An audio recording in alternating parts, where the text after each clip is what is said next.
ફિલ્મોમાં સાંભળ્યું છે કે મારા દેશની ધરતી સોનું ચાંદી અને હીરા મોતી આપે છે. એ હકીકત પણ છે.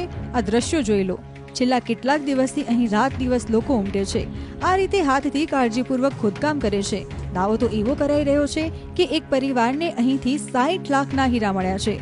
આ સમાચાર મળ્યા બાદ આખું ગામ ઉઠીને અહીંયા આવી પહોંચ્યું અને ખોદકામમાં લાગી ગયું. હીરાની શોધમાં તમે જોઈ શકો છો કે ધરતીના પેટાળમાં નાની નાની બખોલો બનાવી દેવાય છે, જેમાંથી આવી રીતે મોતી નીકળી રહ્યા છે. જમીનમાંથી નીકળેલા આ મોતી હીરા જ છે કે કેમ તેની ચકાસણી પણ કરાવાય છે. હીરાની શોધમાં સેંકડો મહિલા અને પુરુષો ટિફિન લઈને અહીંયા જ ધામા નાખીને બેઠા છે. આ ઘટના આંધ્રપ્રદેશના NTR જિલ્લાની છે, જ્યાં કૃષ્ણા નદીના કિનારે આવેલા ગુડીમેટલા ગામમાં એક પરિવારને 60 લાખનો હીરો મળ્યો હોવાનો દાવો કરાયો. ત્યારબાદથી જ અહીંયા લોકો હીરાની શોધમાં ઉમટી રહ્યા છે. આસપાસના ગામમાંથી જ નહીં, જિલ્લાભરમાંથી લોકો હીરાની શોધમાં અહીંયા આવે છે.